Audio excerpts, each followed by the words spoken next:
Polisi mengungkap gerak-gerik pelaku ledakan di SMA N72 Jakarta pada hari Jumat 7 November lalu. Terungkap bahwa pelaku menenteng senjata mainan lalu membawanya ke arah masjid sekolah. Pelaku terlihat tiba di sekolah sekitar pukul setengah 7 pagi. Terlihat dengan membawa tas punggung merah dan juga tas biru yang ditenteng. Lalu pukul 11 lewat 43 menit pada waktu sholat Jumat, pelaku menuju masjid sekolah dengan membawa tas punggung merah tanpa alas kaki sambil memantau situasi di dalam dan di luar masjid.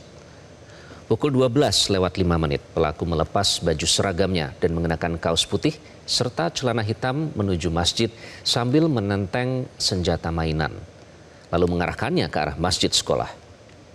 Polisi menyebut tidak lama setelah pelaku mengarahkan senjata mainannya ke arah masjid, terlihat ada cahaya merah keluar dari dalam masjid disertai ledakan dan mengeluarkan asap putih.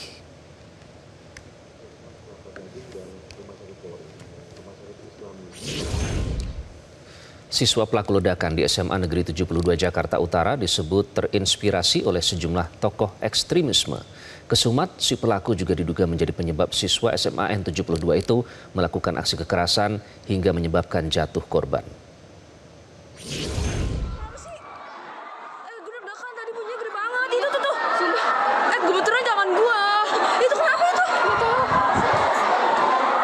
Kejahatan terorisme tidak melulu terjadi karena pemahaman agama yang keliru. Meski kepolisian menilai tragedi ledakan di SMA Negeri 72 Jakarta bukan terorisme, tapi aksi kekerasan ini harus lebih diwaspadai. Setara institut menilai tragedi ini bukan peristiwa kriminal biasa dan patut diduga mengarah pada terorisme. Hal ini ditegaskan dengan dugaan koneksi dengan ideologi ekstremisme global, di mana terduga pelaku diduga terinspirasi dari pelaku teror penembakan di masjid di berbagai negara.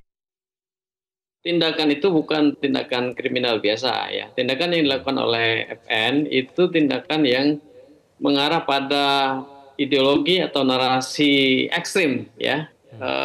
Motifnya bisa macam-macam. Bahwa yang bersangkutan itu tidak terkait dengan jaringan teroris misalnya, itu satu hal. Tapi yang bersangkutan mengekspresikan keyakinannya, kepercayaannya, kemudian dia mengekspresikan itu dalam bentuk upaya untuk menyakiti yang lain, itu tindakan ekstrim yang menurut saya harus dicegah, sehingga mau dia tidak terlibat dalam jaringan teroris sekalipun, itu tetap harus kita baca sebagai peringatan sangat keras kepada kita semua.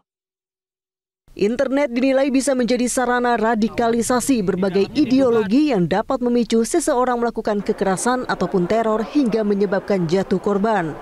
Kasus di SMA Negeri 72 menjadi refleksi agar orang tua lebih dekat dengan anaknya sehingga internet termasuk sosmed dan game online tidak dijadikan pelarian yang membawa dampak buruk. Kalau kita bicara masalah terorisme, terutama dalam konteks, kita tidak bisa melulu kepada kelompok-kelompok tradisional yang kita selama ini selalu sebut seperti JI, JAD, Ansarud Daulah.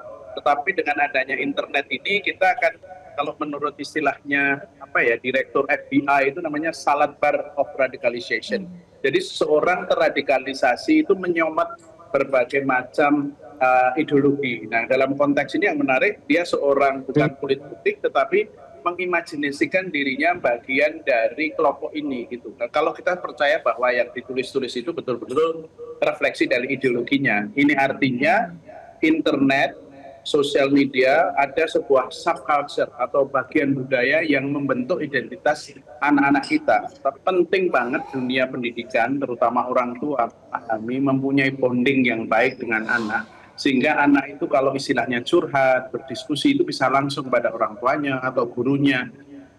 Dan kemudian disitulah mereka tidak lari kepada internet, sosial media untuk mencari jawaban-jawaban terhadap identifikasi dirinya.